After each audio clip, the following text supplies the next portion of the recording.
真佛密法，實修口訣。到底修法前應該先做好乜嘢嘅準備呢？請看熒幕請我哋嘅輔導員麗麗助教嚟分享啊！好，修法前嘅準備。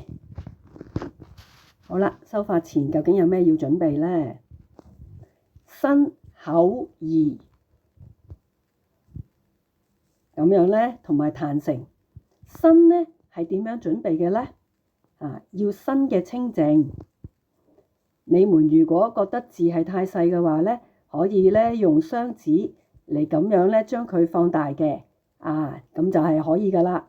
雙指咁樣去將佢呢放大咗，咁你就會睇得清楚啦。咁樣呢，身要點樣先準備呢？要正式嘅，最莊嚴嘅，要點樣呢？但係一般嚟講呢，你可以去沐浴啦，洗個澡，咁樣精神呢就會好好噶啦，又覺得清靜，亦都精神狀況會係好嘅。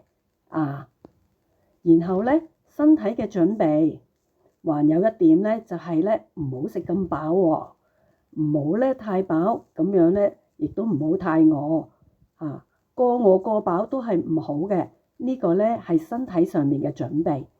沐浴嘅清淨，咁樣呢，你一天呢係修像我每天如果修4壇法嘅話，我唔可能洗4次澡吧？咁點算呢？你可以洗面嘅，亦都會呢係好精神，感覺嘅狀態係好好噶。咁總之呢，呢一個呢就係屬於身嘅清淨啦。再嚟呢，我哋密教呢嘅身口意嘅口啦，口嘅清淨究竟係點樣呢？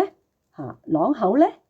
刷牙啦，咁樣呢，你哋就會知道呢，師尊嘅習慣啊，佢每一餐之後呢，都係會好認真咁樣去啷口同埋刷牙噶喎，好耐嘅時間啊，佢有4道嘅程序噶，先沖牙，然後呢牙線、牙尖刷。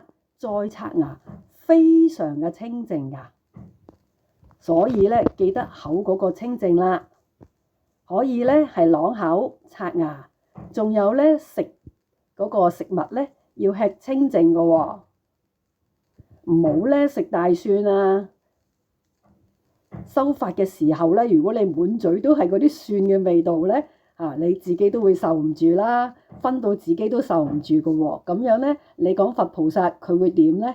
係咪？你要係同修嘅話，旁邊嘅人亦都會俾分到受唔住噶嘛。所以呢，呢個就係口嘅清淨啦。咁樣意嘅清淨呢係點樣呢？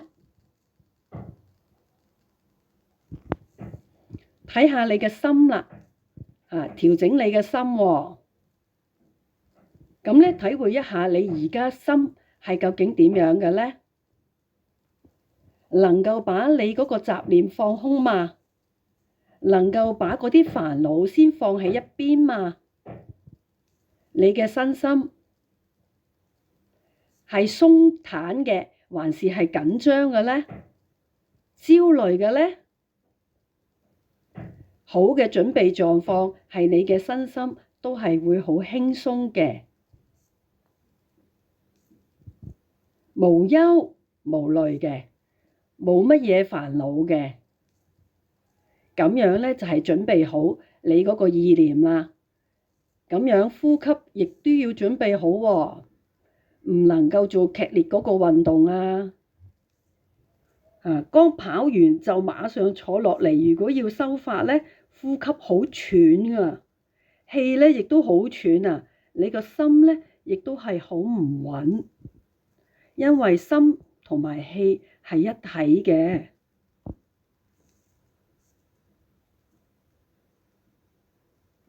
呢個呢就係身嘅清淨、口嘅清淨同埋意嘅清淨啦。修法前嗰個準備。另外一點呢，如果你家中係有壇城嘅話，記得你係要擺放供品喎，把功德嘅水要換好啊。咁樣你說我修幾壇法，咁我係咪每壇都要換水呢？唔一定，早上嘅第一壇換，其他嘅就可以啦。就加一個供品，一個水果，甚至一個小小嘅糖果，都表示咧你沒有忘記到供養菩薩，你有想到佢哋，想請佢哋咧嚟降臨加持，咁樣當然修法前就係要上香啦。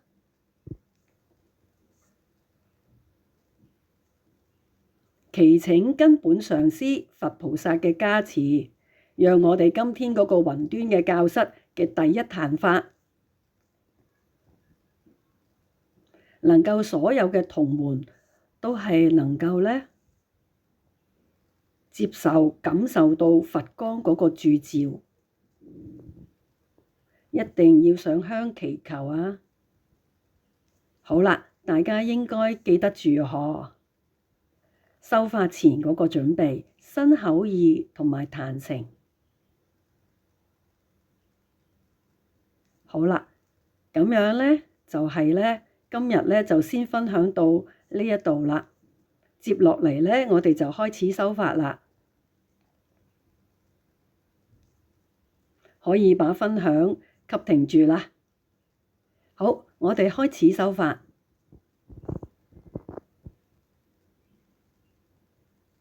請大家靜坐調息吧。至於點樣去靜坐，毗盧七支坐，我哋下次再講啦。今日就請大家記住修法前嘅4點準備。